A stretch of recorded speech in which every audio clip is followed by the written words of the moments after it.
Ocarina of Time online with friends. Like, what would you even do though?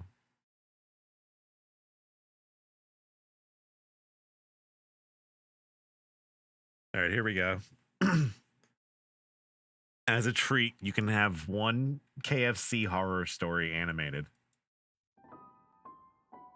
I used to work in a KFC a few years back.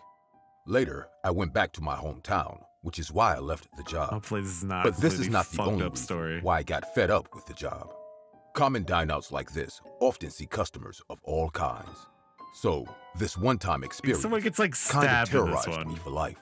I worked at the counter. This is as not a cashier, true story. This is so I some had to made deal up with the customers insane shit. directly. One night, I was sitting behind the counter and counting the cash at the end of the day when I heard the entrance door Piss-colored fly open. glass. Two boys came inside. One had red hair and a pale complexion, while the other had a bun tied with a... Was that Resident Evil music? What is that from? I was sitting behind the counter and counting the cash at the end of the day when I heard the entrance door fly open. Two boys came inside. One had red hair and a pale complexion, while the other had a bun tied with dirty long hairs dangling from his oily hair. It's the new fucking Resident Evil Riverdale Netflix show. They were about 15 or 16 years old. Both of them had a very unclean presence. Is it not from Their Resident clothes Evil? seemed like they hadn't been washed in a long time. I could see dirt in their fingernails. A bad odor took over as soon as they approached the counter. "A bucket of fried chicken, please," the red-haired boy said in a cold voice while raising a $20 note at me. The boy with the bun wore a dirty sweatshirt, even on that hot summer night. As they stood there like two fishy customers that I would never want to meet at the end of my late-night shift, I realized troubles are waiting for me. I told them to take a seat and went inside to tell Ralph about our last order. Ralph was the night cook who joined recently. While giving him the orders, I told him how sketchy those boys looked to me. Ralph laughed and said, "I'm sure they won't be any petty thieves, Lucy. You go keep an eye on them. I will be there with the fried chicken soon." Yo, Ralph looks like he's I went back and crazy. saw those two boys were wandering around the restaurant like they were walking in their homes. The red-haired boy was observing each detail of the shop. I even saw him noticing the security camera too attentively. With their behavior, I could tell they had some other intention. After wandering around for some time, they sat at a table nearby and started to talk in a low but deep voice. I could hear their full conversation, but I heard them addressing each other by the name of Jackson and Liam. The red-haired boy was Jackson, and the other one was Liam. So far, I didn't hear Liam say a single word to me. He was the quieter one and also the most mysterious among the two. He had lots of cut marks on his face and every 5 seconds, looking at me in a very creepy way. I like how the TM I even is right saw under him the kernel. licking his lips Is it while he always like laid that? his eyes on me. The cold stare and their inaudible whispers were making me even more anxious. Suddenly, Liam got up and went out of the restaurant. I wanted to ignore it, as this was none of my business, but I still asked, "Where did your friend go?" Jackson smiled and said, "To take a leak." "How long will it take?" I smiled awkwardly and said, He left to take a leak. Not much. Our cook will bring the food soon. You guys are our last customers for the night. Hence, it's taking time to arrange everything before closing the shop. After a few minutes, Liam came back and sat beside his friend, just like before. I waited and waited for Ralph to come out, but It kind of looks like the chicken is in a jail in this. The shop.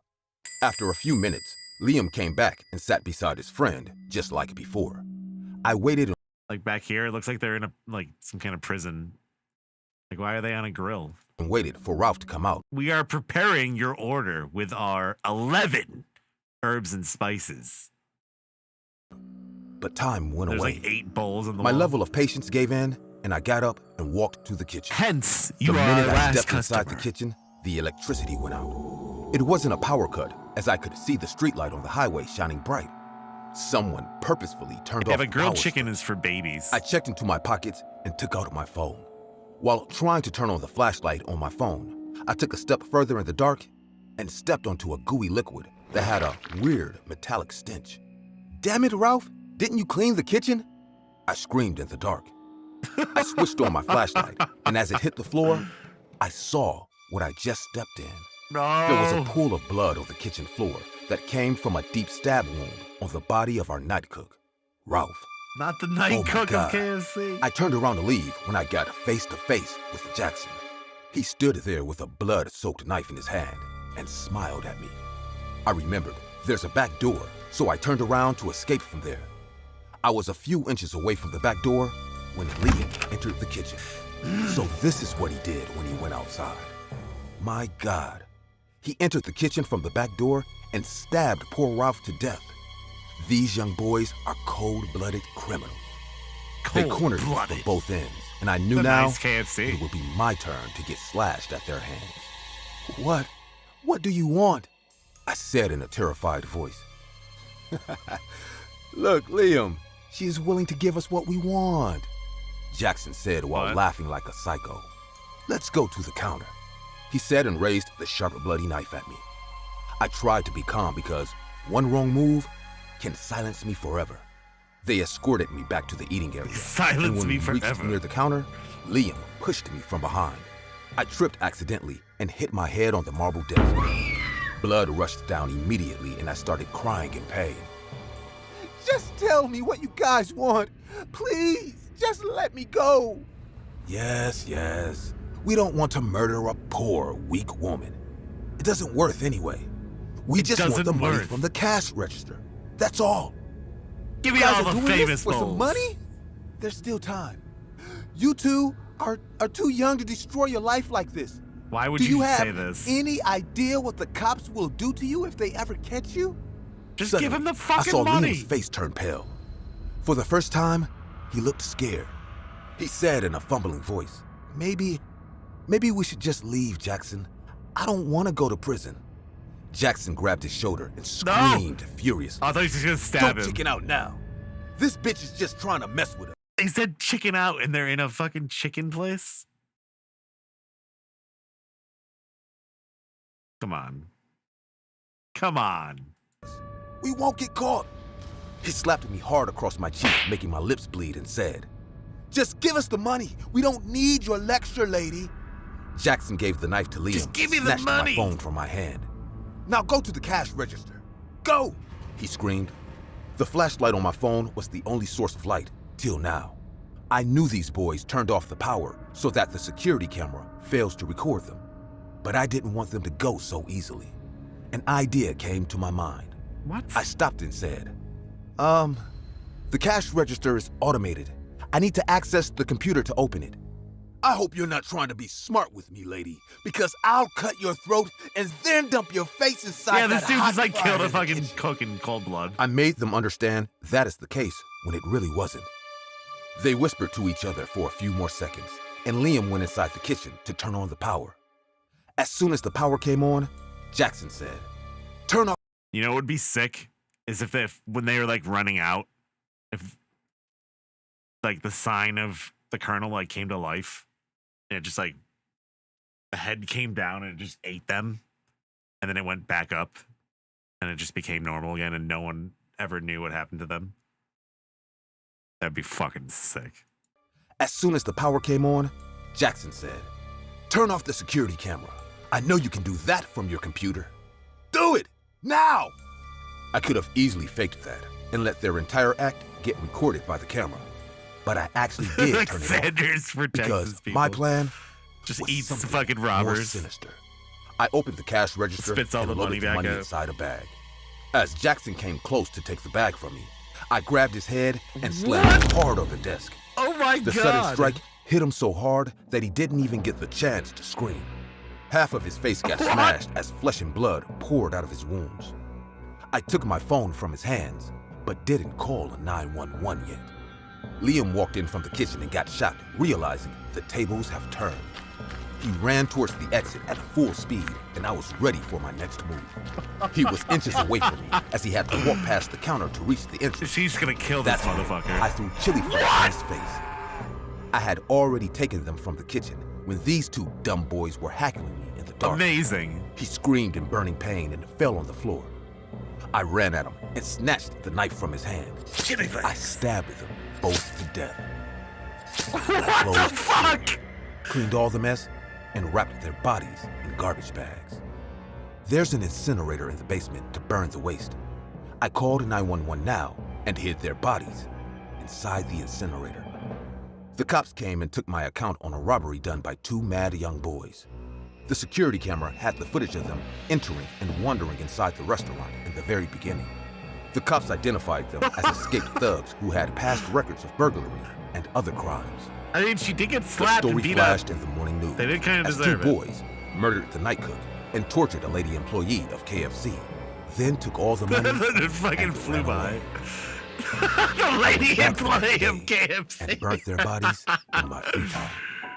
Only I had the access to the basement, so my secret remained pretty safe. I continued working there for a month or 2, and then left the job for a fresh start. The boys are still on the wanted list. I am still the poor victim in everyone's eyes. When in reality, I got away with murder. Hey guys, I see many of you commenting on my videos that this channel deserves 1 million was that subscribers. story? But I also see the percent of people who watch my videos aren't actually subscribed to the channel. So, if you like the content, want to support my channel, and want to see this channel reach 1 million subscribers, or maybe 500,000 subscribers, then go ahead, subscribe, and hit the bell icon. It's free, and you can always change your mind later. Oh my god. Alright, there's a link. I used to work part-time at a KFC. I was a broke college student and needed a way to make some pocket money. The pay was all right for the hours I worked, but I worked the closing shift, so I was able to take home any leftovers in the shop and save some money on food What too. the fuck? For all the fuss KFC puts up about their secret 11 herbs and spices, actually, Why is he, making like, the different chicken in this one? takes shockingly little skill. You just batter a bunch of chicken parts in flour and spice mix and dunk it in an oil fryer for a while. If it's undercooked when you take it out, put it back in for a few minutes. If it's overcooked, serve it anyway. It's not like anyone will complain about the quality of the food if they're already Yeah, willing different to artists, eat I guess. at a KFC. I never questioned what was inside the spice mix that went into the chicken I served the people every day. I didn't even like the way it tasted all that much. It was good for about the first week of me working there.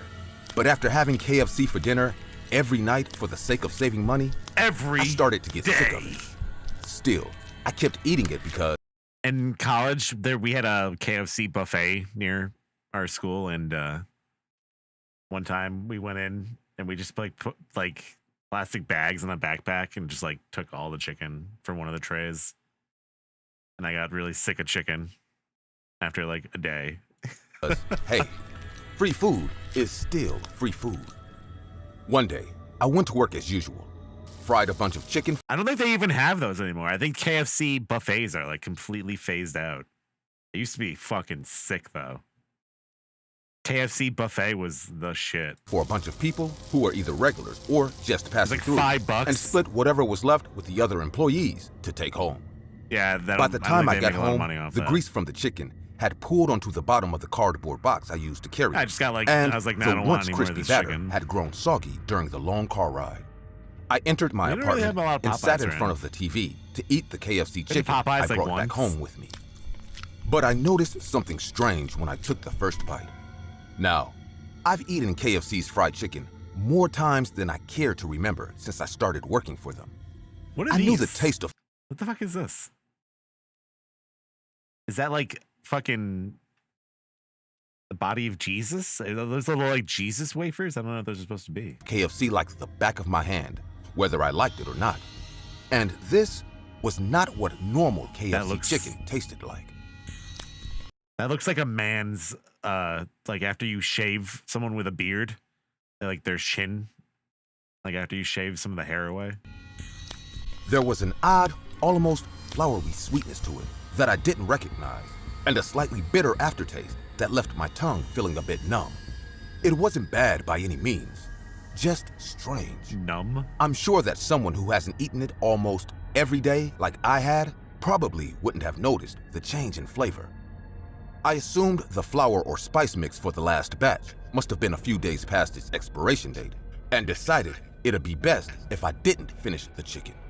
I tossed the rest of the chicken out of my apartment window into the alley below What for a the lucky fuck? stray dog to come and eat it. She throws it out The the next night fucking at work, window. What is this, one of like my the coworkers, Middle Ages? let's call him Jerry, chatted with me about the strange tasting chicken as Throw we were garbage working the out your fryers to make fucking more of the window. stuff.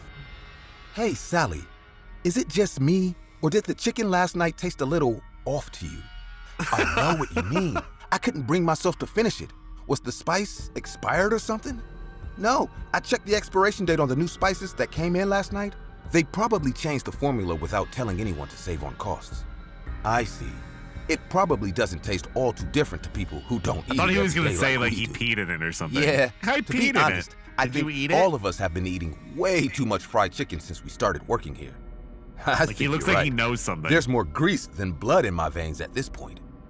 How about we grab some actual food after work then? I hear there's a noodle shop nearby that stays open really late.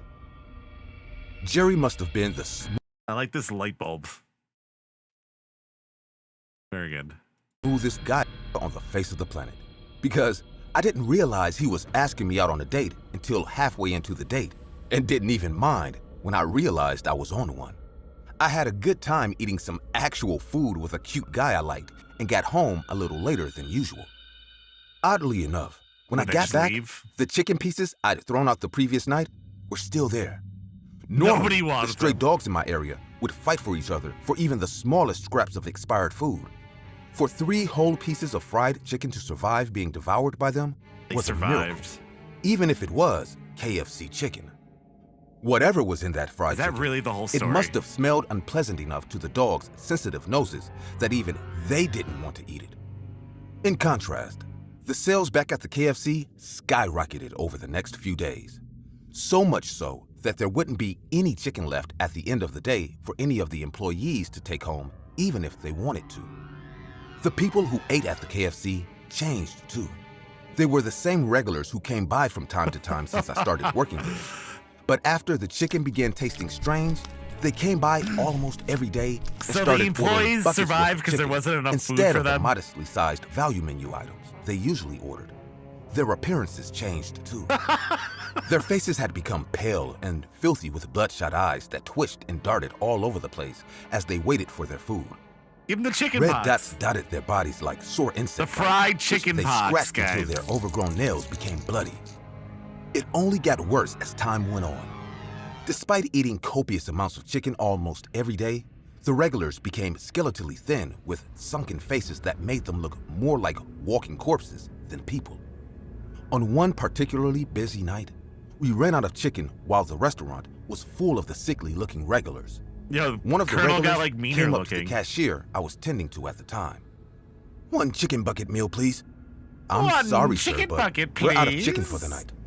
At that, the man's bloodshot eyes widened in surprise and his lips curled into an angry snarl. "You're out of chicken? Out of chicken? We'll be restocked tomorrow, sir, please. You can't do this to us. You can't be out. I need it now."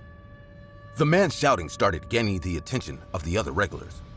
But instead of being annoyed, they seemed to be just as concerned as he was about the lack of chicken. The ones who were still eating held their buckets of chicken close, while those who were nearly finished with theirs eyed them with hungry eyes. It's making The me next itchy few looking at minutes these went guys. by in a flash. The regular who'd been talking to me saw a woman with a nearly full bucket of chicken and lunged at it to grab a drumstick. The moment his hand got near the bucket, the Oh, she's, woman like, grabbed him by the trained. wrist and chomped down on his fingers with unnatural force that severed them clean at the joint. There was a scream from the man, followed by several more from the other customers as they scratched and bit at one another like wild dogs to steal each other's chickens.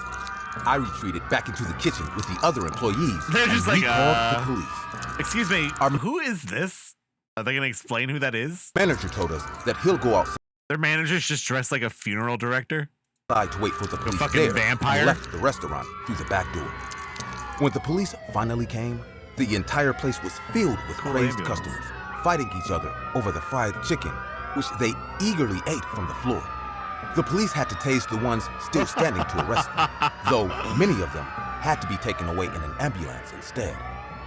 When I asked the police where the manager who went outside to wait for them was, they looked at me in confusion. They didn't see anyone outside when they got there. The manager The was a KFC was vampire. closed for the next few days for a police investigation. Jerry and I both told the police about how the customers started acting strange ever since the chicken recipe This changed. fucking cop's When they badge is, like, analyzed in his the spice armpit. mix we'd been using for the chicken, it tested positive for a highly addictive and very illegal drug. The same kind that was found in the system of every customer who was arrested. The Fucking night Josh all Homme. hell broke loose. Police theorized that the manager must have been putting addictive drugs in the chicken in an attempt to boost sales. It worked, but at the cost of the customer's physical and mental health. And when he realized that he I was going to swear, get I caught, didn't he do ran it. It away was the chicken. and never looked back like the greedy It was the coward he chicken. was. I live with the guilt of accidentally ruining the lives of all those people every day. Jerry assures me that none of us could have known. But he knows that's a lie as well as I do. Had we cared more about our job, we could have saved a lot of people from the life of addiction they are now trapped in. Ecstasy, marijuana, cocaine, fried chicken. I have decided against giving my name, as it is in my best interest. And also, Cocaine, fried chicken.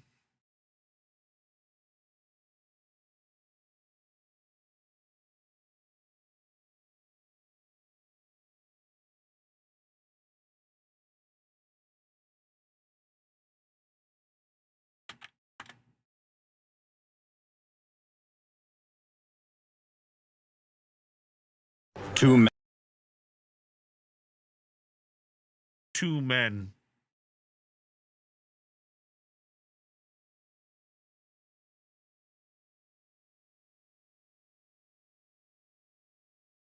Tell me if it starts to hurt, the dentist says before.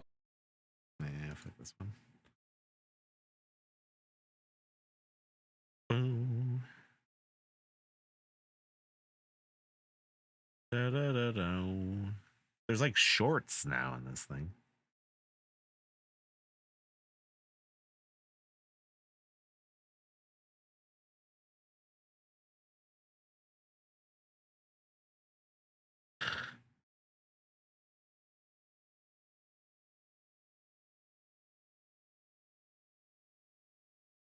Boom, boom, ba-da-da-da.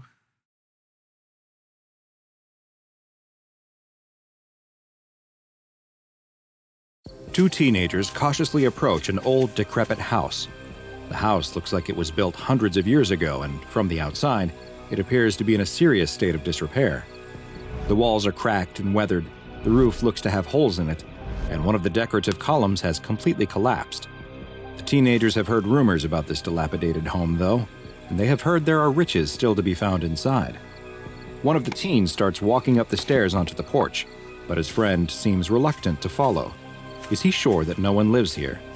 The braver of the teens tells his friend that he's been watching the house for days and hasn't seen anyone come in or out. The only signs of life have been a very faint light visible between the cracks of the house's boarded-up windows, and he's not even sure if he actually saw any lights or not. If there is anyone in there, it's just some crazy old person.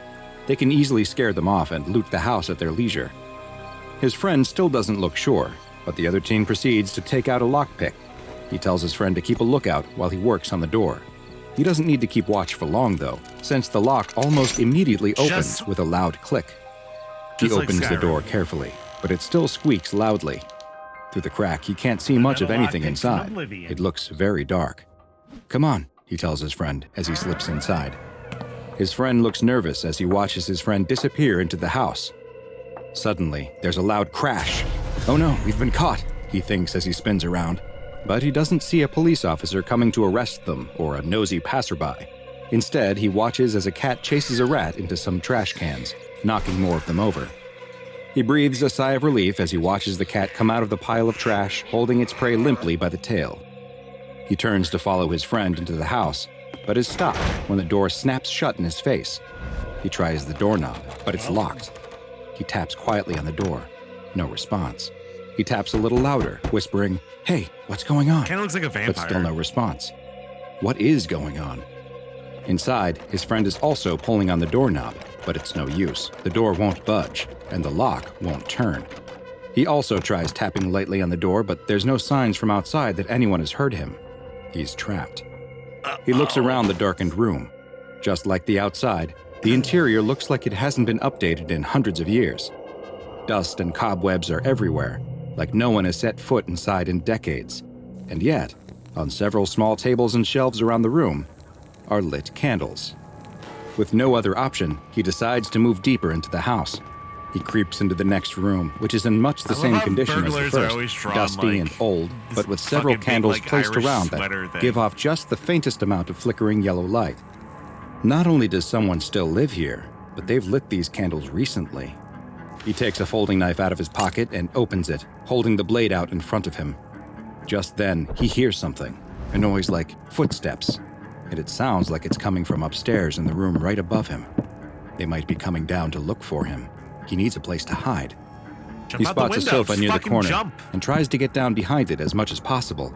As he grips the edge of the sofa with one hand, he suddenly drops his knife to the floor and uses his now free hand to stifle a scream. He looks at the hand that was just gripping the sofa and sees a long sewing needle plunge deep into his hand. Was this stuck into the couch? He pulls the needle out of his hand. It nearly went all the way through, and holds the bloody wound up to his mouth, trying to stop the flow of blood as he waits and listens. The sound of footsteps finally stops. That was like a little dagger. Whoever's walking around, it doesn't sound like they're coming down the stairs to find him. He has to get out of this house, though. There must be another way out. He picks up his knife and quietly moves to the next room. Once again, it's in the same condition as the last. But wait, what's that in the corner? Is that a person lying there? Outside the house, his friend is looking through the same trash that he saw the cat hunting in. Aha! Just what he was looking for, an old wire hanger. He runs back to the old house, untwists it, and inserts the thin wire into the lock. Inside, the trespassing teen gets closer and closer to the thing in the corner. It's so dim, though, with the only light coming from the candles, that he still can't make out what it is. But he feels strangely compelled to find out. He picks up one of the candles off of a nearby table. Outside, he still can't get the lock open, but he's got to keep trying. He can't leave his friend trapped inside. He's standing right over the thing in the corner now. He kneels down and brings the candle close to see what it is, and screams. His friend throws down the hanger in frustration before sitting down on the porch. He can't figure out why his friend was able to open the lock so easily, and now it won't move. Did something in the mechanism break?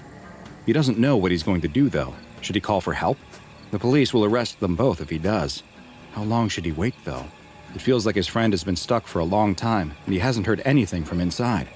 What could possibly be happening in there? Should he just leave and hope that his friend is able to escape on his own?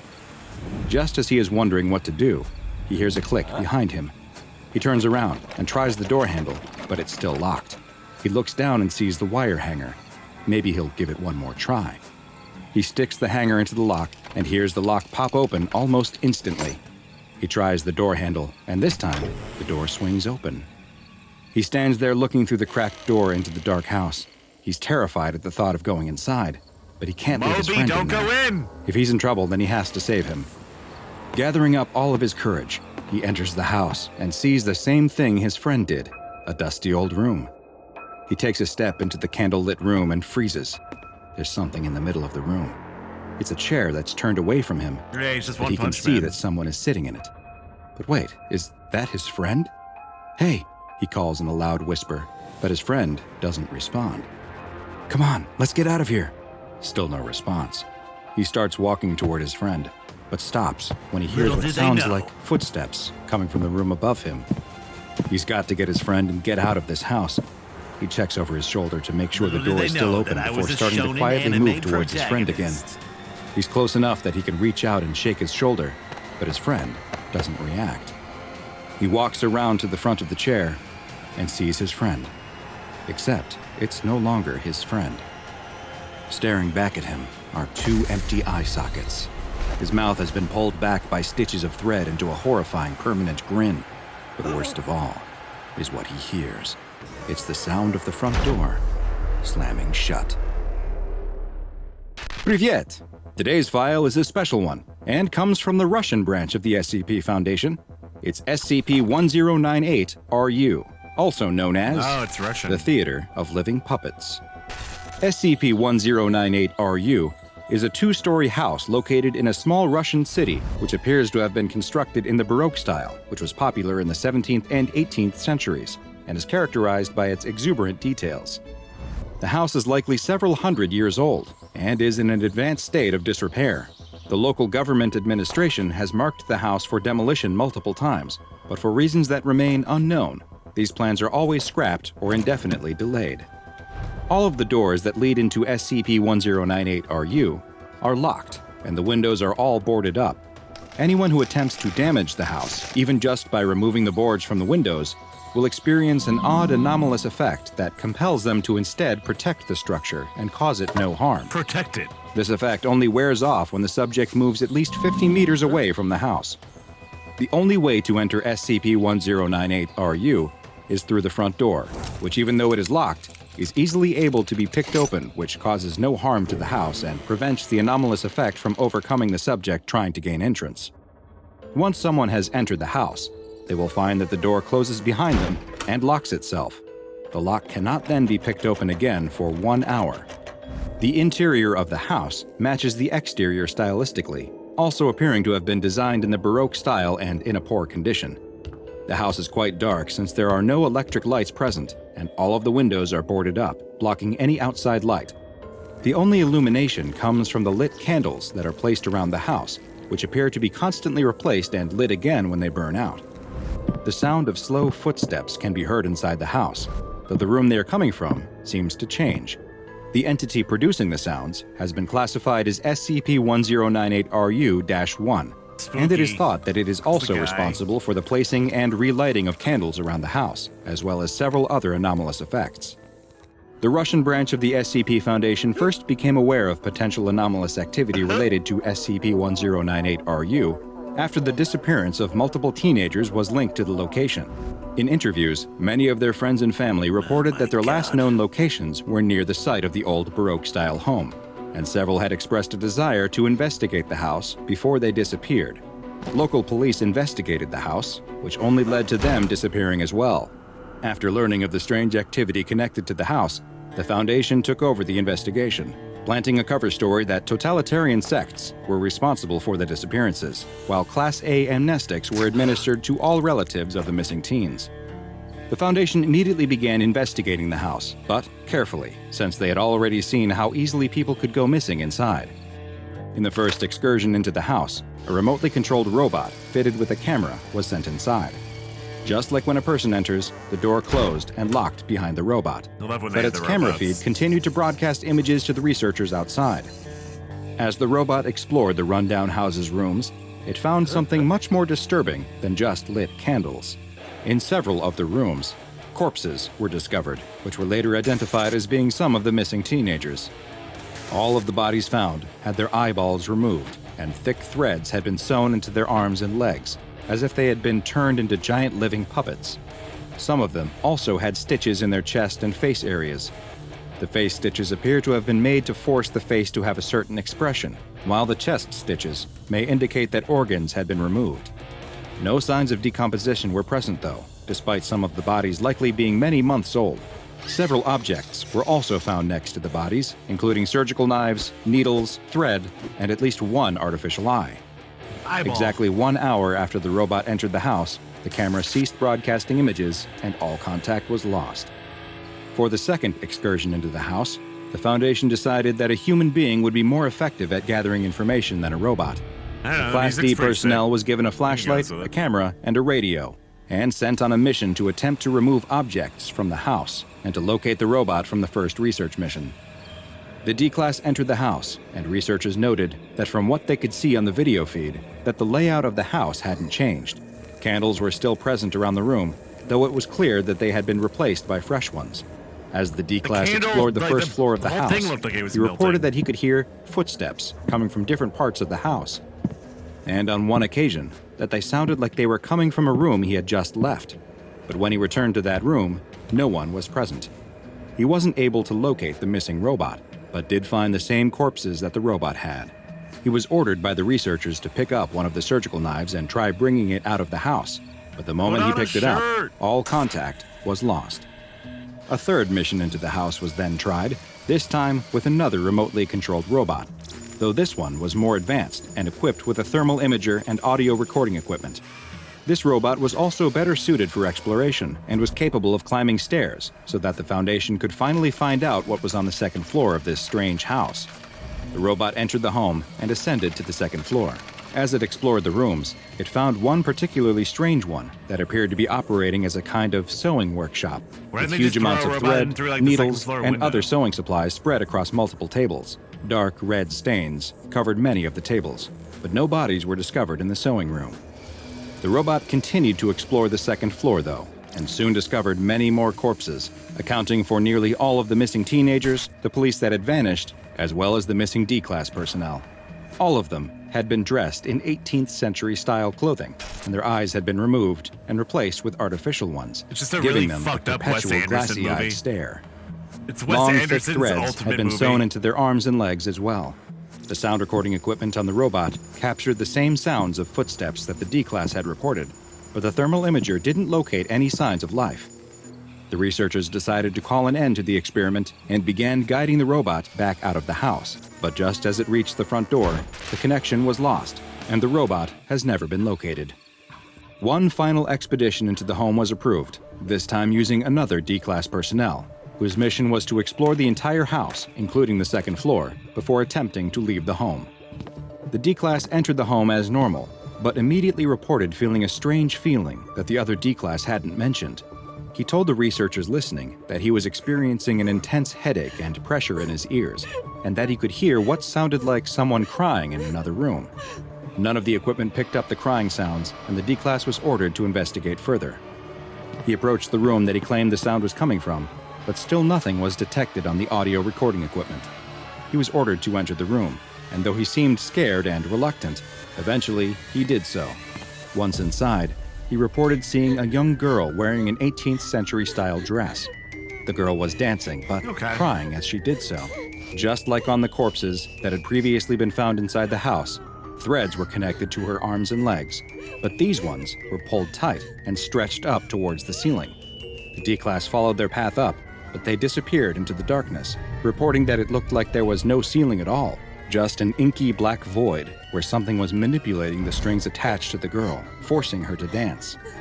None of these visuals reported by the Class D could be seen on the video feeds the researchers were watching.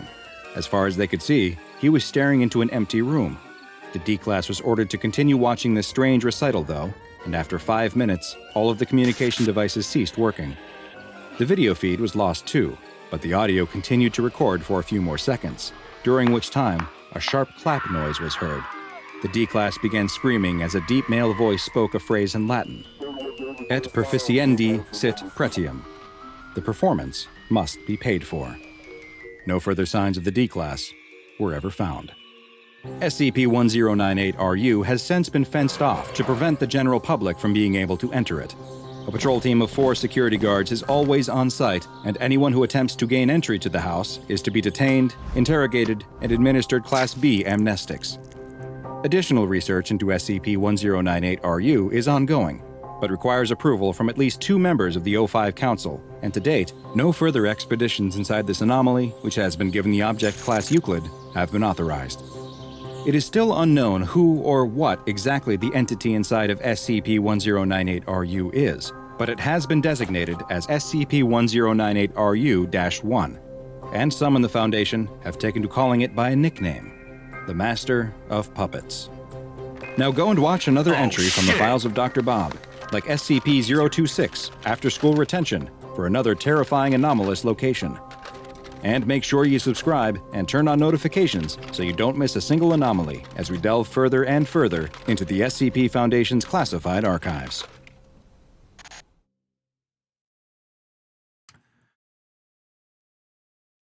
Battery. 2 massive creatures. Battery.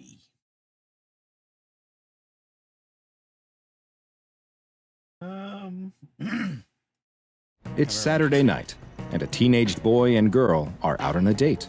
Oh shit. They're strolling through a shopping mall with plans to see a movie later at the theater attached to the mall. As they walk through the mall waiting for their show to start, the girl spots something. It's a photo booth. She excitedly grabs the boy's hand and pulls him inside. They close the curtain, insert a coin, and the machine comes to life, snapping a series of photos. The two exit the booth, but both seem to be a little off. It's getting close to showtime, though, so they start making their way to the movie theater. Meanwhile, unbeknownst to the mall patrons, something is happening deep below the ground. The boy and girl exit the theater and walk arm in arm through the alley back toward the parking lot where the boy left his car. It's late now.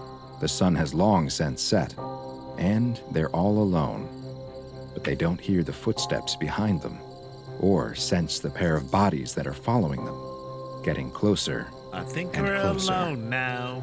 They get to the car. I don't It's the think only that one there's a left in the body parking of lot. us following And the boy us takes out his keys to unlock the car when he fumbles and drops them to the ground.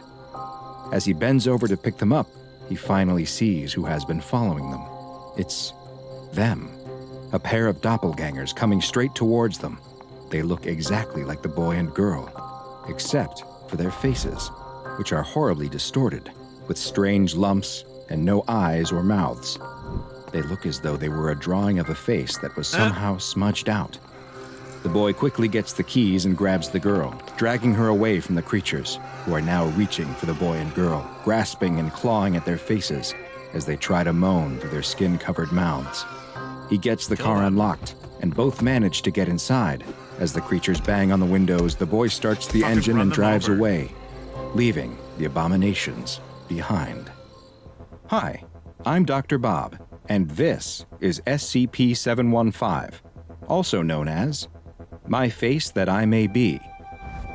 SCP-715 is a take-your-own-photo brand photo booth, a product of the Sony Corporation made in the 1970s. Sony. This is a standard-looking photo booth, bearing a close resemblance to the many thousands of others that were in operation around the world at the time, with no anomalous visual characteristics at all. The only detail setting this machine apart from its countless brethren is a small metal tag which has been added to the back of the machine at some point, but a significant amount of wear has made it impossible to read what, if anything, was ever stamped on the tag. SCP-715's basic operation is also not anomalous in appearance. It will only activate if an individual sits inside and inserts the required coinage, at which point it will take a series of photos, just like a normal photo booth. The photos will also appear normal, though often Just like some will be normal, heavily huh? distorted and obscure the subject's Is that face what in you think various normal ways. is? What truly sets this photo booth apart, however, is what happens outside of the booth when the pictures are taken. While the individuals who had their photos taken, classified as SCP-715-B instances, are able to exit the booth with no obvious effects, below the mall, deep underground, something truly terrifying takes place. Underneath the mall is Site 81715, an extra-dimensional space which is accessible through a mall maintenance service door located in Sub-Basement 3, a door that does not appear on any of the mall's structural blueprints or in other records. The site consists of a giant cavernous room, which appears to have been hewn right out of the surrounding limestone. In the middle of the room is its most distinguishing feature, a large, deep pit. The walls of the pit are made of an unidentified substance, though it appears similar in both appearance and composition to human fat tissue. What the fuck? These fleshy walls secrete a powerful, corrosive substance, which makes examination and exploration of the pit particularly dangerous. When SCP-715 is activated in the mall above, a humanoid creature, classified as SCP-715-A, will appear in this pit. The bodies of these creatures are similar in appearance to the individuals who had their picture taken inside of 715, but their faces are radically different. What are they Each doing has down severe facial disfigurements and abnormalities, such as large growths, deep lacerations, and the absence of facial features. After appearing in the pit, these SCP-715-A instances will attempt to scale the fleshy walls of Why the would pit you? and This leave is like Site probably 'cause Burger King is in the 81715. food court, isn't it? These instances are considered hostile, and Foundation security personnel are authorized to neutralize the creatures by any means necessary. Double fisted. Further research into how the SCP-715-A entities are formed and what exactly the pit is are ongoing, and it's not currently known how many 715-A instances exist down in the pit. With the entities who were able to climb out of the pit able to be relatively easily neutralized by security forces, SCP-715 was originally classified as safe. It was contained at its point of origin within the mall in Ohio, and Foundation personnel posing as mall employees would collect the photos printed by the machine. However, following additional discoveries, this classification necessitated changing. The Foundation began noticing inconsistencies with SCP-715-B entities after a researcher tested SCP-715 himself by sitting inside and having his photo taken. Soon after, he began acting in ways that were considered strange, such as when he turned down a promotion to a prominent position with better pay and perks for seemingly no reason, and when he skipped a mandatory site inspection for reality-bending anomalies. After noticing these strange behaviors, a Foundation research head had an anomalous optical enhancement device placed in the oddly acting researcher's bedroom and learned a surprising truth about the SCP-715-A and B entities. The Foundation had been killing the wrong ones. The device, which could remove anomalous reality-distorting effects from images, showed that the researcher was actually one of the creatures from the pit, with the telltale facial distortions. Following this shocking revelation, the research head used the same device on the creatures still inside the pit underneath the mall. They found that when the anomalous visual effects were removed from the distorted creatures who were trying to get out of the fleshy pit, that they were actually normal-looking humans. These SCP-715-A entities were the human beings who had entered the photo booth, had their pictures taken, and were somehow transported to the pit. They had been trying to escape their prison and tell the Foundation who they really were, but this only resulted in them being terminated by the on-site security forces. In order to fix this mistake, SCP-715 was hastily reclassified as Keter, and SCP-715 was removed from the mall in order to be stored in a secure locker at Site-19. Research personnel were no longer able to access SCP-715 without special authorization, and study of the interior was limited to what could be done via remote drone use only. The Foundation began rounding up all known instances of SCP-715-B, who were now the ones subjected to immediate termination. Foundation staff did manage to interview one 715-B instance, though, who had been previously believed to be a fellow Foundation researcher. It is unknown exactly what the researcher doppelganger said in that interview, but it must have been extremely serious, as the end result was another complete change in protocol. All attempts to contain and neutralize instances of SCP-715-B would immediately cease, since if there were as many out in the world as the doppelganger claimed, then ultimately, it would better maintain normalcy and ensure the secrecy of SCP-715 if they were allowed to go free. What? Sadly, the same was not the case for the SCP-715-A instances that still existed down in the pit. The researcher doppelganger advised that it would be unwise to remove them from the pit, and the current Foundation policy is that down in the pit is where they will remain. What the fuck? Following this interview, SCP-715 was reclassified once again as safe. The photo booth was also moved again, this time to a maximum security storage locker at Site-81, and Foundation personnel have been prohibited from interacting with SCP-715-B instances at all. However, there is one more piece of information about SCP-715, and it is only accessible to those with proper security clearance. Another Foundation agent was found to actually be an instance of SCP-715-B and taken into custody for observation. While under surveillance, it was discovered that this instance, classified as SCP-715-B7, was emitting low-level radiation that was somehow directed at Site-81-715, the location of the pit. During an autopsy of the creature, it was found that the radioactive emissions were actually increasing in output and frequency, and soon after, a power outage and containment breach occurred at the site where the autopsy took place.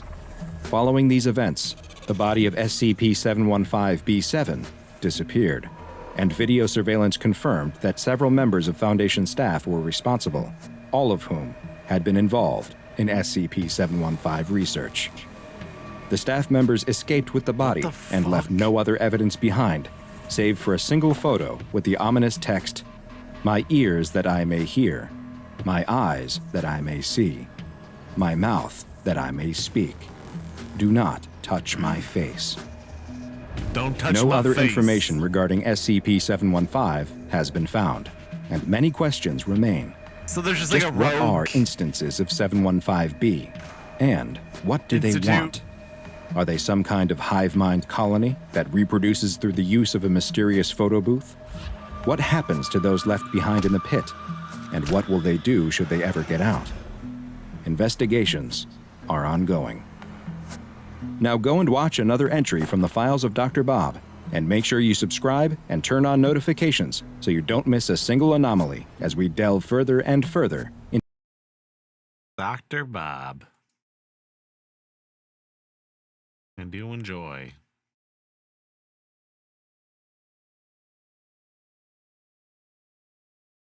I do enjoy.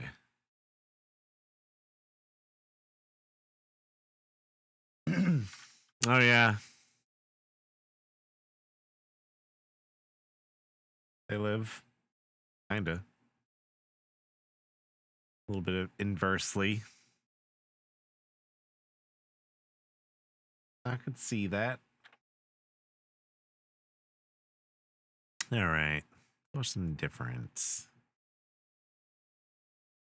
Let's watch something else.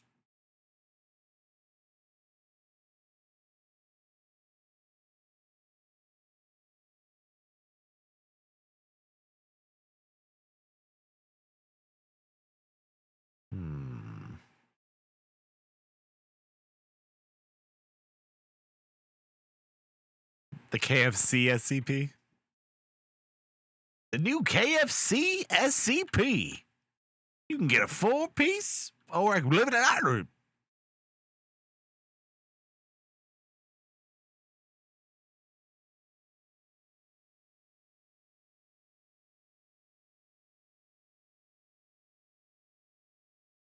You know, we haven't watched any Shalong in a minute.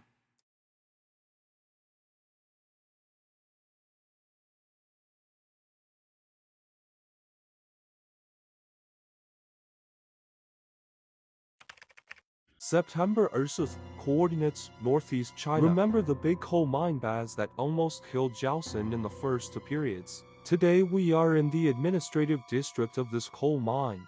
Wow, today's moonlight seems to tell me that tonight is not good. Today this place is a deserted coal mine, a very large coal mine. Then there was an accident. That is, there was an explosion, then many strange phenomena appeared one after another. Many people died. We don't know exactly how many people died. Then the coal mine was closed. No one has entered now. Let's challenge this coal mine today. What's going on? We have to see it. Is this a horrible night or a quiet night? Texas speech Let's is explore crazy. together. Follow my live broadcast. Let's start today's exploration, ladies and gentlemen.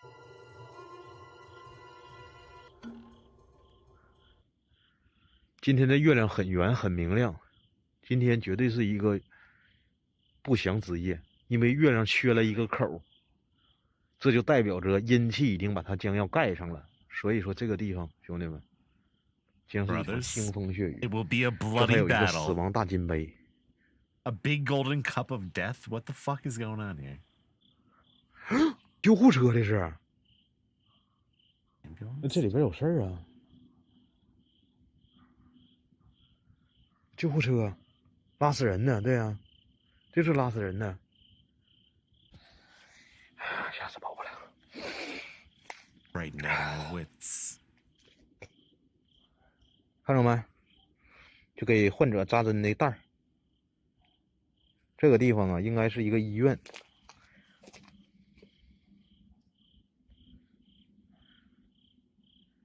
血袋，对，血袋。Blood bag to blood bag.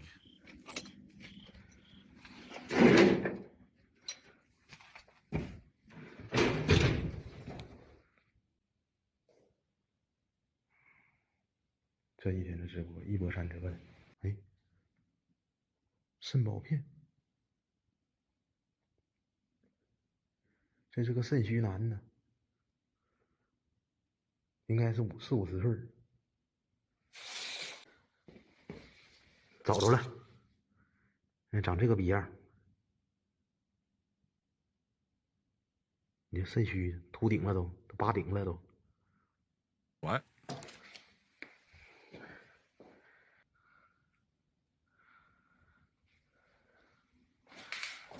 这人呐太虚了，我还是不跟他扯了。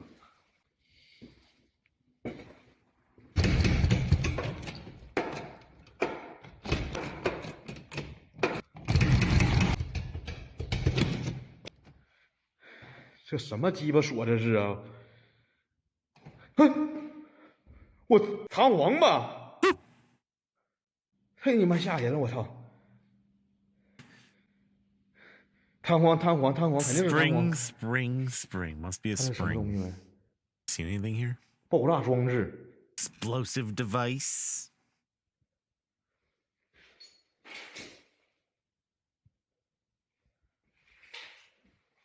Hmm. 哎呦我操他妈！这是导弹不？ Is this a missile? What? 咦我操！这玩意儿 This 好像 thing 是炸 seems to 弹。 be a bomb. What the fuck are you talking about? 这不能碰，这手样都是样品啥的，搁这嘎 It's a 摆着。 sample or something here.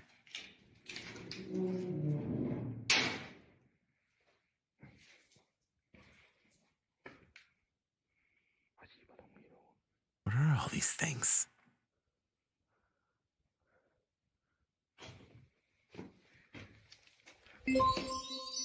操你妈！逮着个刨根， What the 真他妈压 fuck? 起来了。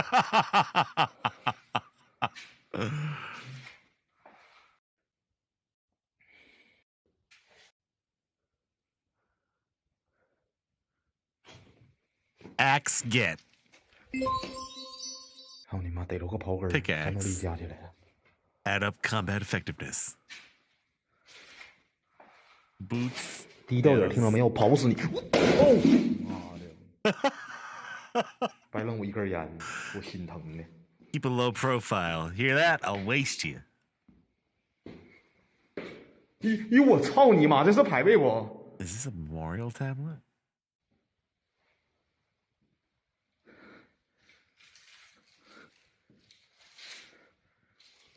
Is it in the stairwell? The drawer. Oh, nice, dude. Scare me.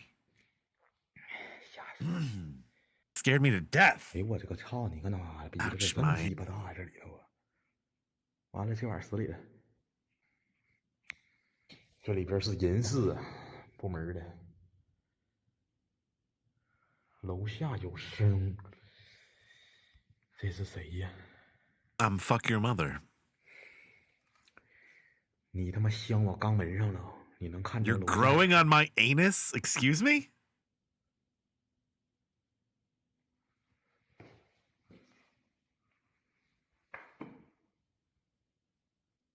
带武器来的啊！ I came with a weapon. Just keep a low profile. Really knock you. 哎！操哎你妈了个！我操你妈，小红，真的啊！操你妈，这给我心吓的。 Chinese Mao Shao Han.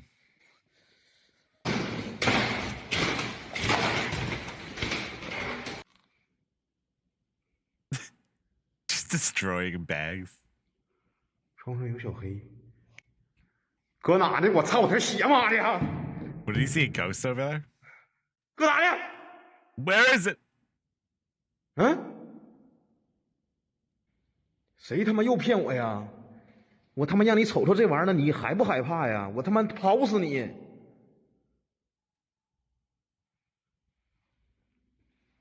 妈老他妈瞎我，这个人真鸡巴坏。 This man is really bad. Chinese Ma means fuck your mother.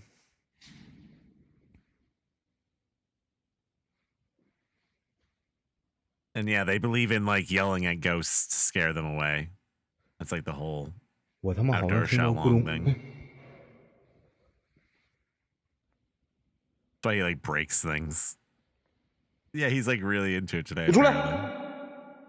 Just straight up vandalizing, nah.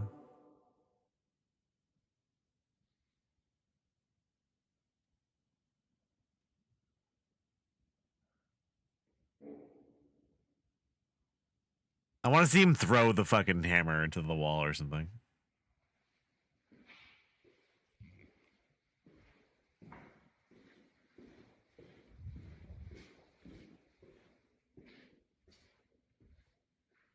Yeah, we've watched like dozens of this guy's videos. 喂！我操你妈！ It sounds like a ping pong ball.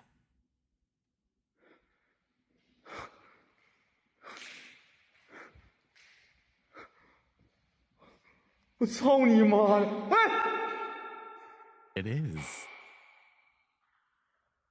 Is it a ping pong ball? Thank you for the red circle.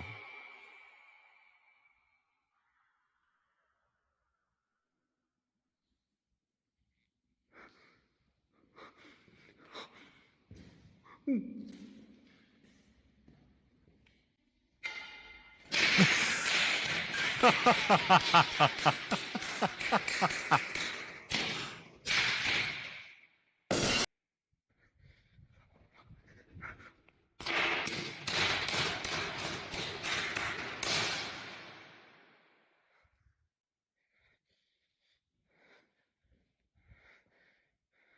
哪他妈蹦出来的？你再他妈蹦出来！ You are jumping once.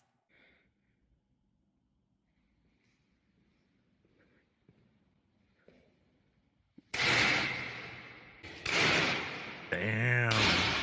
And show it to the others so they know. Out.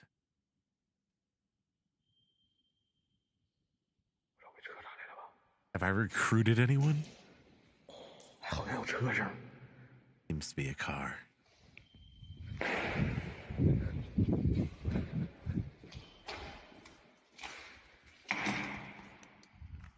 The ball destroyers. 操你妈！不是车声。 Not the sound of cars. Oh fuck! It's C&M.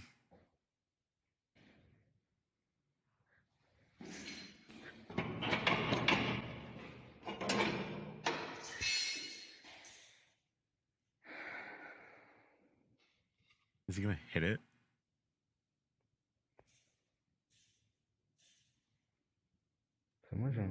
What sound is it? 嗯。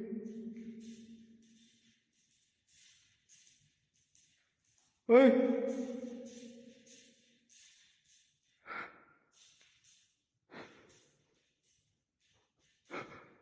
我操！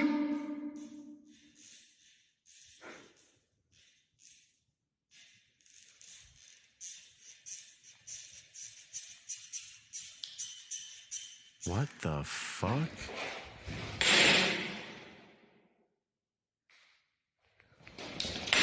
How was that supposed to be? 裤裆都他妈吓凉了！操你妈的！ I'm getting cold in my crotch.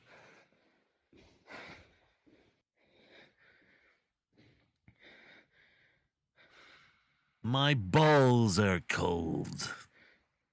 你有听到不拉一下声吗？就这个声，这里边老他妈在那啥。后面的声音。 It's behind. 我听是这边的。 I hear it's this way. 我操！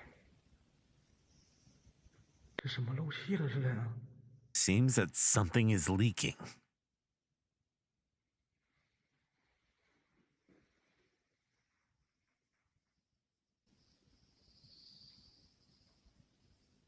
我操你妈！啥玩意儿漏了？ Something leaked. 没有卫生间。 No bathroom.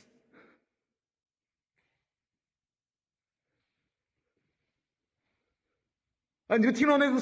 Hey, you heard that? 哎， Hey, 哎我操！像不像漏气的声？ doesn't it sound like a leak? 按理说，这 Arguably, 玩意儿应该有味儿。 this thing should smell like gas. 哎，这啥玩意儿啊？这是？ Hey, what the hell is this? 这是啥？ What is this?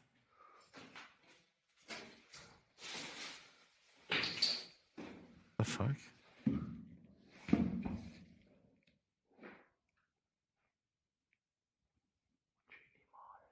Fuck Nima. Going 操 down. 你妈，这是电梯 It's 井 an elevator 兄弟们 shaft. Guys, 哎 hey, 呦我 my 操，我他妈 leg 这水 really 真疼 hurts.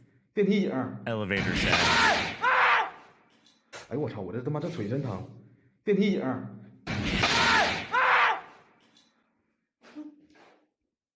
The door just shut.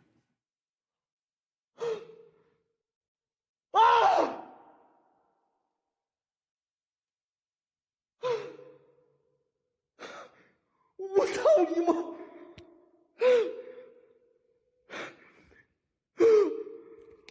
我操你妈！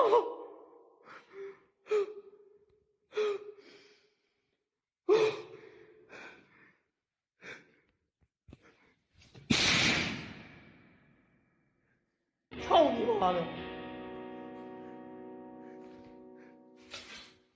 Yeah, what if that just shut on his head? It's like a fucking... I think that happens in, Obscure. Survival horror game. Also, thank you for that resub. Thank you for that 3 months. 差一点儿。 Janitor named Sloth. Appreciate it.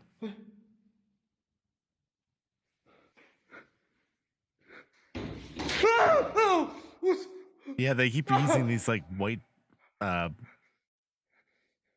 what are they called? I think it's like for holding a package together, yeah. Like a little piece of plastic you wrap around like a bundle of something, I guess.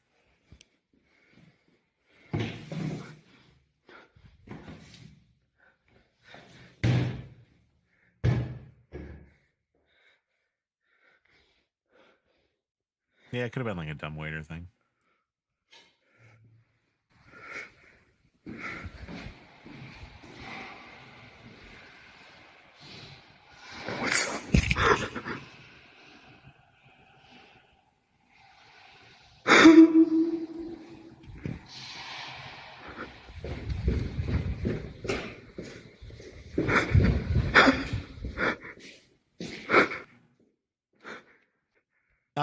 Not really. 操你妈的，这个声 Kind of 啊！ a few times. 你们刚才我不知道你们听没听到？就这种声儿，而且他妈像拖地似的。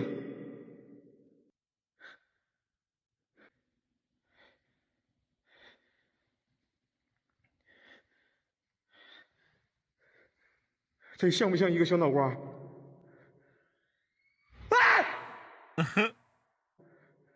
What was that sound?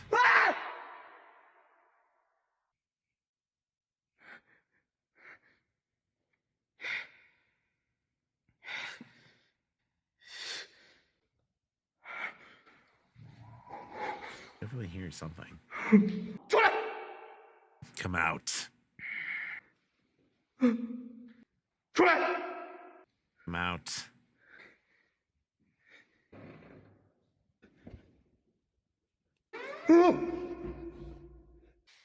The fucking sound the door closing. Come out wherever you are. 哎，谁？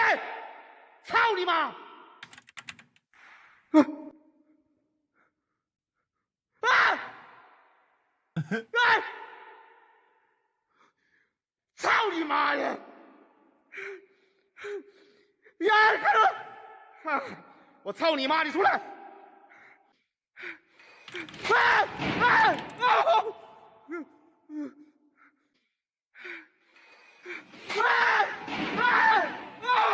你别跑啊！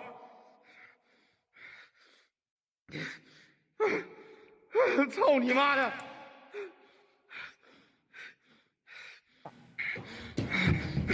操！啊！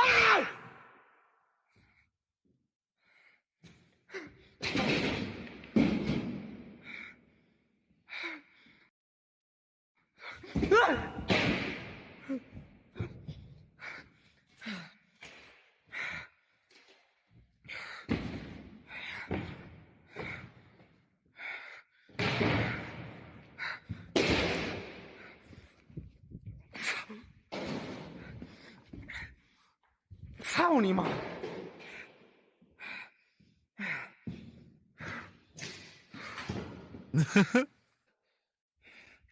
操你干嘛的？ These like giant signs.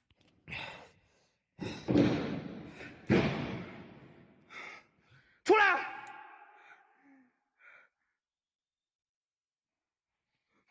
哎，你看那个门口，我操你妈！这样啊！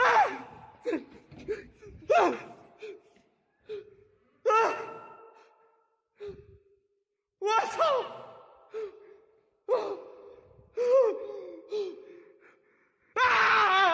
我操你妈！哎，你看 Did 那 you 个 see it? Did you see it? 我操 They 你 had a 妈！ finger and an arrow. 这样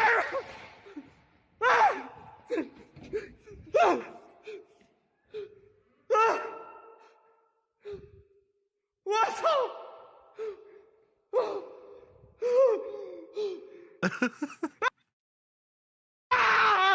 我操你妈！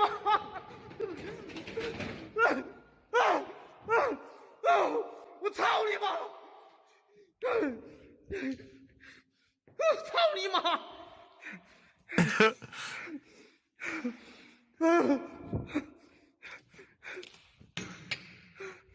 我操你妈！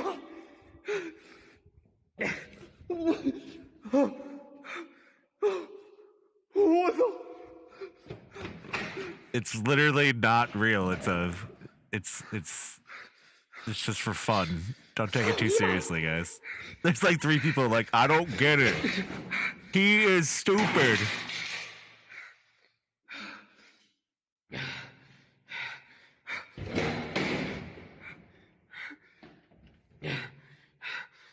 What is he hoping to achieve? He's gonna create a treaty with ghosts so we can start hanging out with ghosts. You gonna stop the ghost hate? Jesus Christ.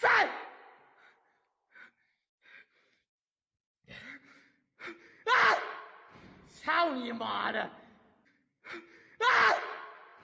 操你妈的！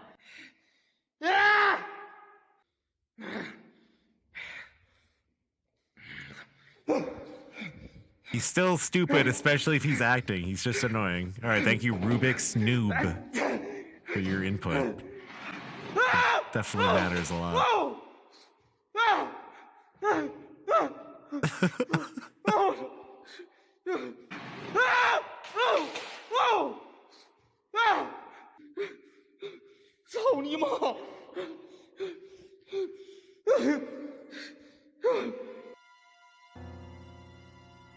Yo, there's nothing really there. I don't get it.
I don't even know if that was Xiaolong the entire time. I don't know if that was Xiao Xin or Xiaolong.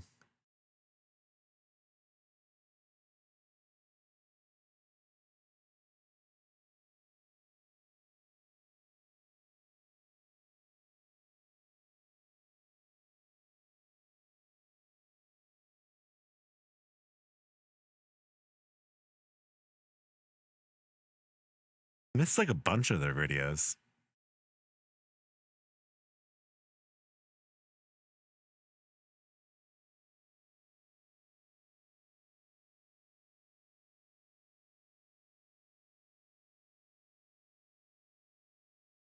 They're all like a little too long though. Like that one was only 20 minutes.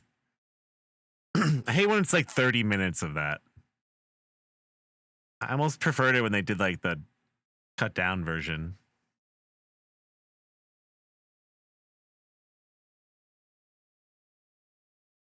Unless there's like actually like a big payoff. Like that one didn't really have that much going on.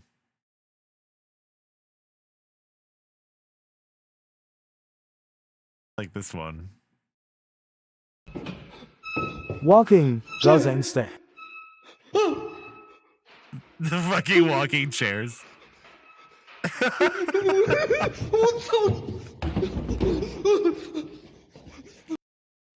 They just like knocks them over. So many red arrows.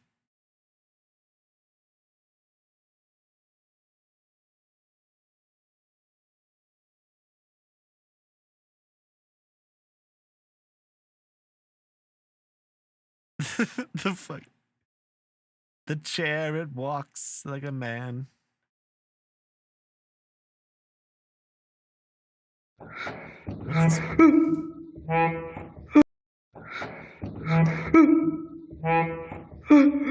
Like it actually makes a noise when he touches it. Is that what it is?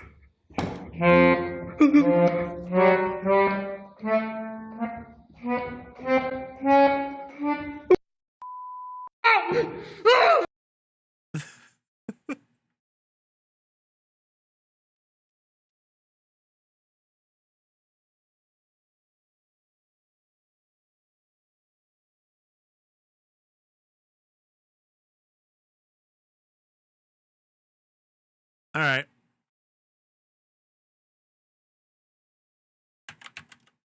I wish that the new Ben 9 thing was actually like on YouTube.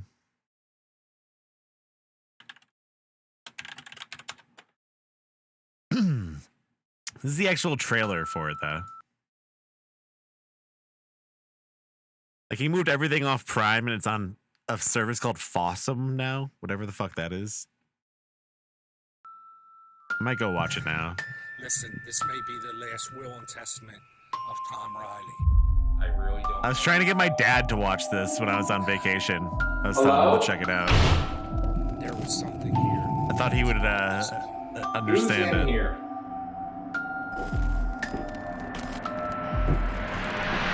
Beware when communicating with the paranormal. She's in Microsoft Word.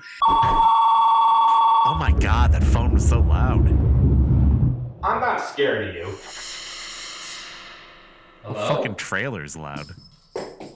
Who's up there? There's things going on here.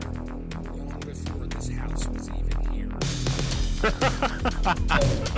I've done this before. That's like the most effects in the entire movie, I guarantee it. Like that's the shit, man. The fucking knife. Was even here. I've done this before. I'll do it again. Yeah, this music is sick. Well, I don't get the feeling there's anything else in this house, so. Every time I think these things are gone, things are quiet Smoke. for a while, and then they come back. Show Legit yourself. sounds like he was just like having fun. The ghost will attack those that will not. Those attacks take place in intensity and become more.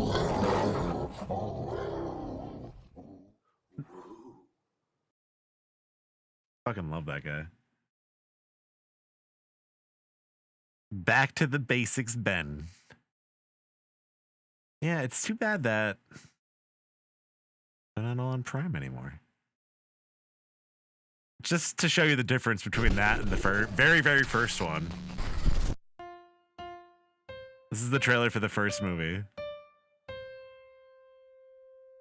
There's not. This is fucking number 9 just came out. There it is. Not bad for a sheriff's sale, huh? A house he planned on flipping to get rich. Why would they take their personal belongings with them? He soon realized he was not alone. It's the fucking Twinkle Twinkle Little Star. I think it's just like a walking sim. I don't know. Stop it. Stop it. Are you here right now? I love that he put that in. What the fuck was that scene? Stop it. Stop it.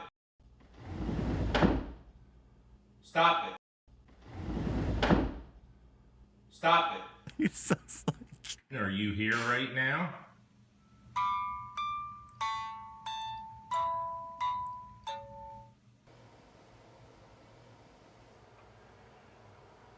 Not your home. Well, I got news for you. It is my home. Amazing.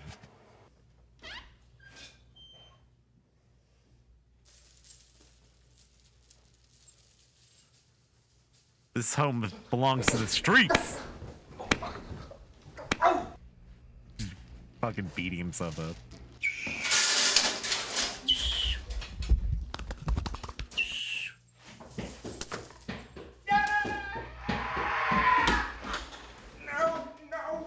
He shows like the whole fucking movie though.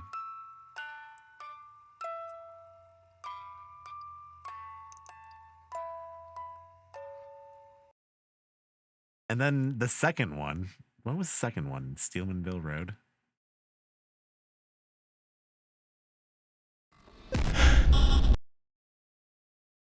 Yeah, you almost don't even need to watch that one. It's just like the whole thing.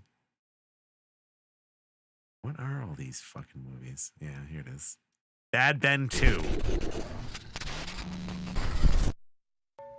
He still thought it was like a serious movie at this point. I don't think he was aware that like people thought it was funny.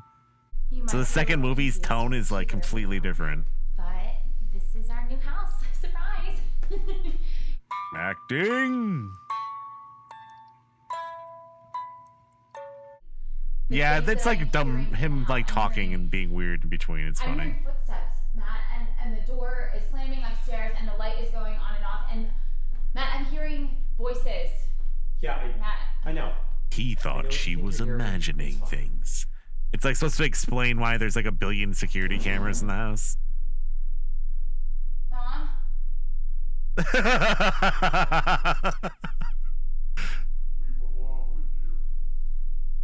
This is not your home!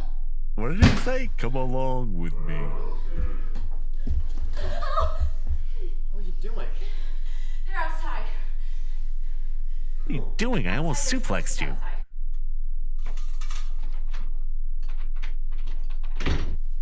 I'm so sorry. I never should have left you alone. I'm sorry.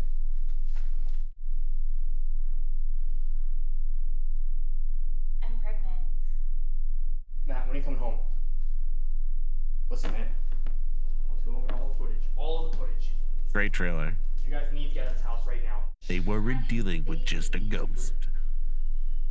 Where's the baby? I hope you don't mind. I named him Ben. Rachel, where's the baby? You will soon learn about the origin of Bad Ben. That's literally the whole movie, too. That's like the end of the movie. She gets killed by Ben. Come on. Come on. That's Bad Ben 2. Bad Ben 3, though,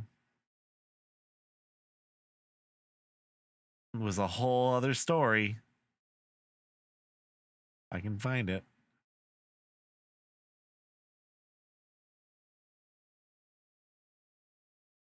Bad Ben. Number 3 was the Mandela effect. Or no, was it the final Ben? How many of these were there? Are you fucking kidding me?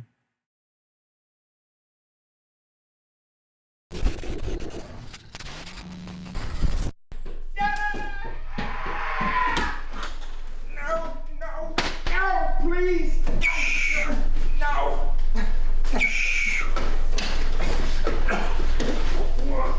I don't know.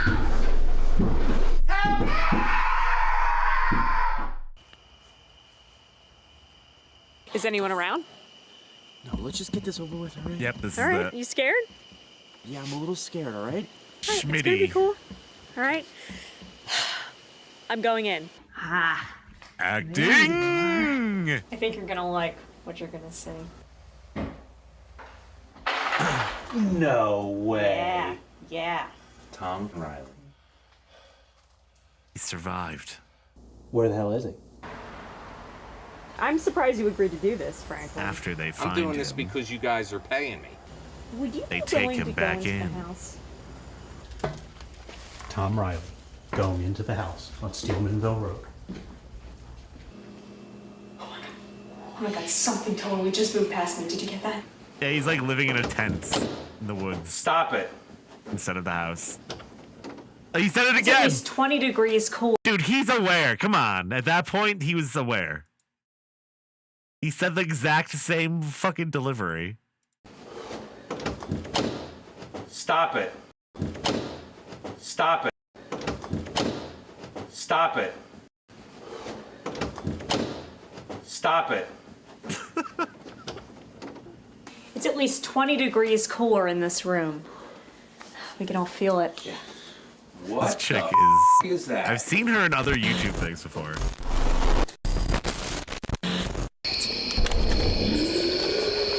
Just on the package. Guys? Hello?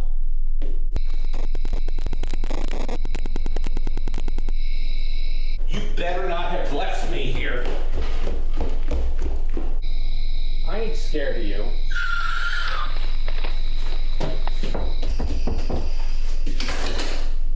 Oh God, oh my God! What the is that?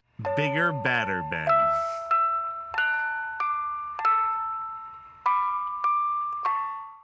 How many times are they going to use that song? So then there was Batter Ben. Beer Batter Ben. And then they had Bad Ben, the Mandela Effect.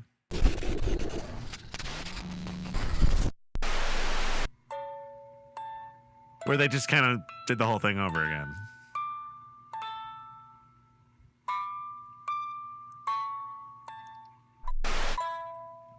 What if he kept experiencing these events over and over again in a parallel universe? I'm on my way home That's the from premise. settlement on the house I bought at a sheriff's sale. I'm on my way home. And they from just the do it house I over and bought at a over again. sheriff's sale. Well, here I am on my way home from settlement of the house on Steelmanville Road. Man, I have the worst case of deja vu-itis. Hello? Jesus Christ. Hello? This one's actually kind of funny. Man, does this place feel familiar? Well, he becomes aware after there the any second demons in movie this that people house? are watching it for comedic purposes. No, So he starts to ham it up a bit. But it's still pretty funny.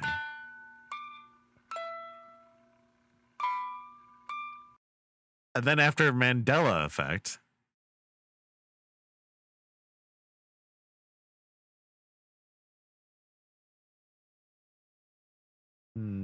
what was after Mandela Effect?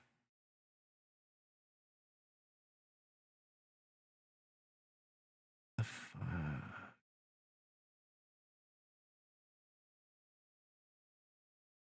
Mandela. The making of.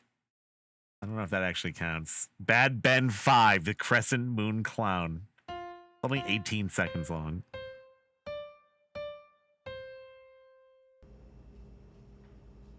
Oh, it's when like some chick moves in. Why are there cameras everywhere?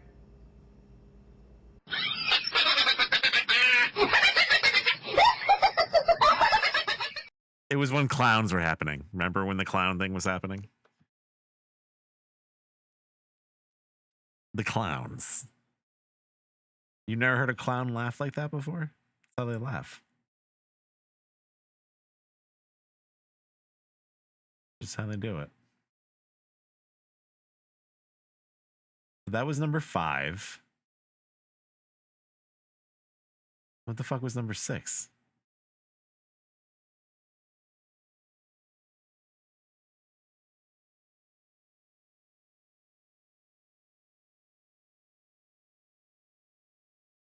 The Way In.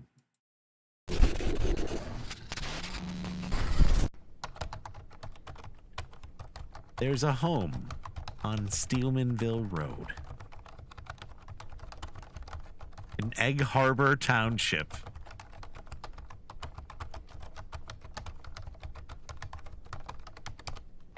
Good. We have to fucking type each of these out. I think it's more of a passion project. I don't think he's doing it to make money.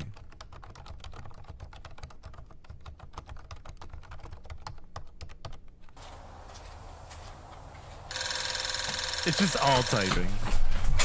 Hello? Yes, I just showed up. Also, it's not like there's a giant overhead on these. He films them on a phone. Yeah, I found it. I know what to do. Okay. Yes, Mrs. May, I'm going in. Why is the phone outside? I don't remember this one. He has to buy the house again for every movie.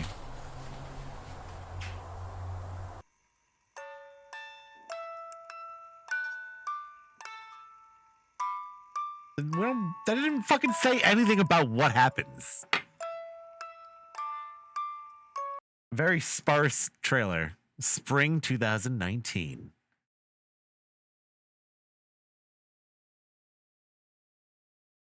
The Way In. That was 6. The fuck was 7? Motherfucker.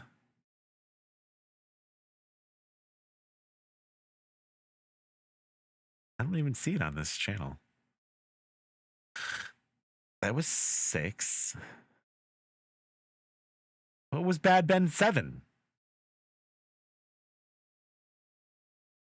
Vague Ben.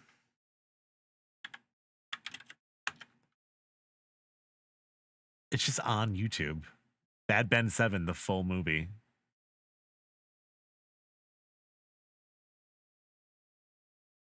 Oh, The Haunted Highway. This is one that's on Amazon Prime right now. There's a bunch of reviews of it.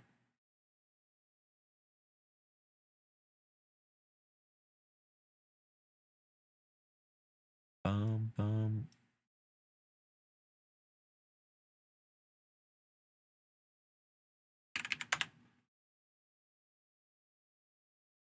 Here it is.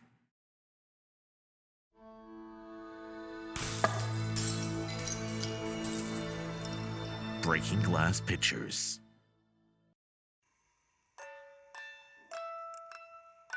For the past 3 years. Where is he now? I think he started working with another company. I don't know. I don't know the details. Tom has a new job. Yeah? Hi, He's driving for I'm your Uber. drop you off driver. Drop you David? off. Hi, I'm Tom. David? I'm your drop you off driver. I'm your drop you off driver. I'm your drop you off driver. So where am I taking you? 352 Steelmanville Road. Say that again? 352 Steelmanville Oh, I remember this one. So where am I taking you? 352 Steelmanville Road. 352 Steelmanville Road. Oh, right. The fucking Hello? vampire guy. Lionel? Gary? David? David? I'm eating a girl. What? Wait, did you say I'm Did eating he a tell girl? you?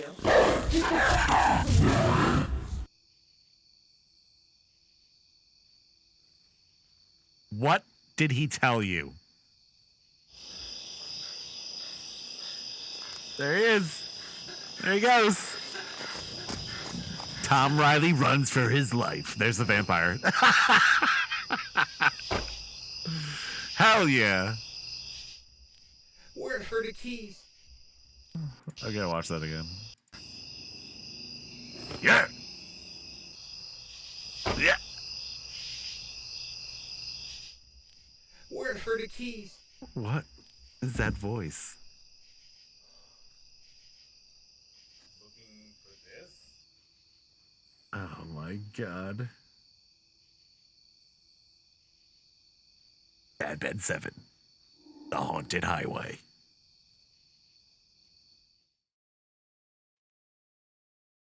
Yeah, it's a good one. So what was Bad Ben 8? Oh, the pandemic. Made one about the fucking pandemic.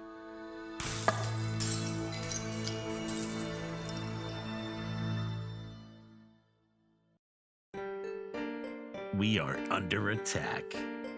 Yeah, this one's not good, really. It's like a fan one almost. It's like a bunch of fans Skyping with Tom.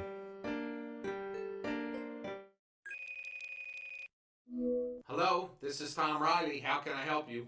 Hey, Tom. Look at this. Oh, I forgot about that. She's obviously infected. Hi, my name is Sanat. This is Mason. This is Ryan. Right now, we're having a little bit of an issue. Oh my god. Here, see if we can we get out? Ryan? Ryan? Ah! Oh my god! Oh my god! Definite paranormal event. This is so bad. Hey, Joe. Are you okay? I think he's infected. Hey, Tom Riley. The fucking mutton chops, dude. My name is Richard. I feel like I've seen this guy somewhere. Get out of there! I just want to check to see if there's anything going on. I mean, looks...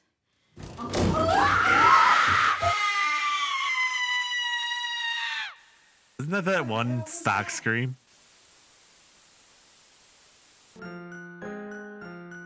The music sounds like a fucking DOS game. It's fucking perfect.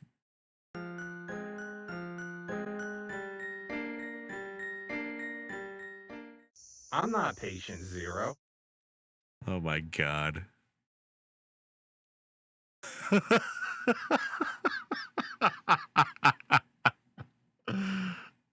Oh, Tom.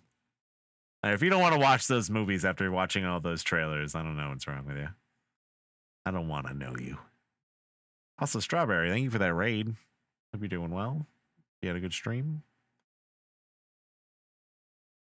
He's got a pretty committed fan base. This is the making of. What is this, like pop punk? Oh, it's the fucking...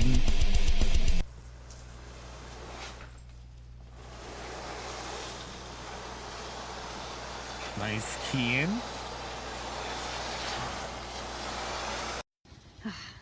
Man, that's horrible. Jesus. You think that's horrible? At my lowest point, I had to resort to prostitution. And I ain't no beauty, so I couldn't get full Oh my price. god. Are you rolling, Matthew? I'm rolling. Why would they include that? In your own words. Tell me what happened here. What? Tom's fit though. Alright, do it again, I'm sorry. What does that smell? I'm burning a candle. Are you burning a shit candle? No. Sorry. That line is so bad. Tom, that was unbelievable. Yeah. I mean, you saved my This life. guy looks like a fucked up David Cross. Truth is, Ben's the superhero. Like David Cross is like I guess Ben is the cousin or something.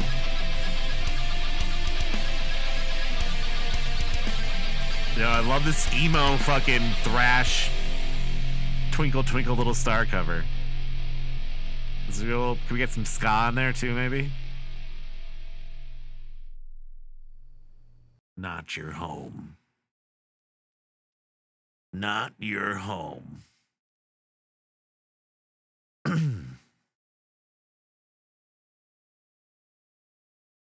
That's it. You guys watched all the Bad Ben movies now. Now you can watch the new one. Very good. Bad Ben, evil dies tonight. Evil dies tonight.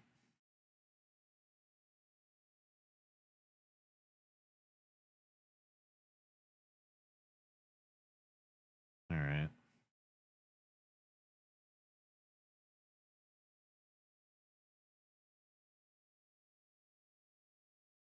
Yeah, you're definitely a better person for having watched that, honestly. You're a more well-rounded human being. It's like learning how to fix a toilet or grow flowers. It's pretty much the same thing.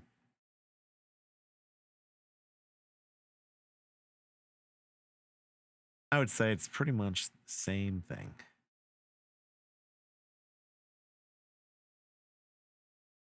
No, you glean a good amount of what the movie might be about and what it is from the trailer, though, I feel like. More or less.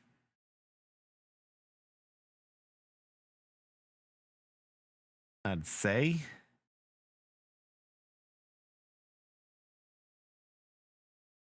I'm probably going to wrap it up. Giggles, what do you call a cantaloupe underwater? A watermelon.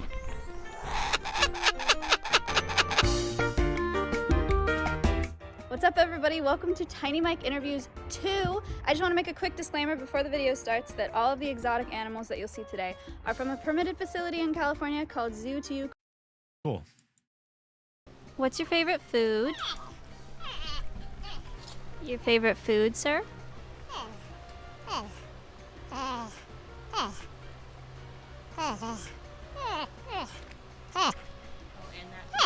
What other animals are there in this? That's a very long answer, thank you. Sydney, what's the best way to start a conversation? Not by biting. Wesley, what's your favorite thing about being a capybara? All right, I'm going to wrap it up. Thank you for hanging out, everybody. I'll probably be back around tomorrow.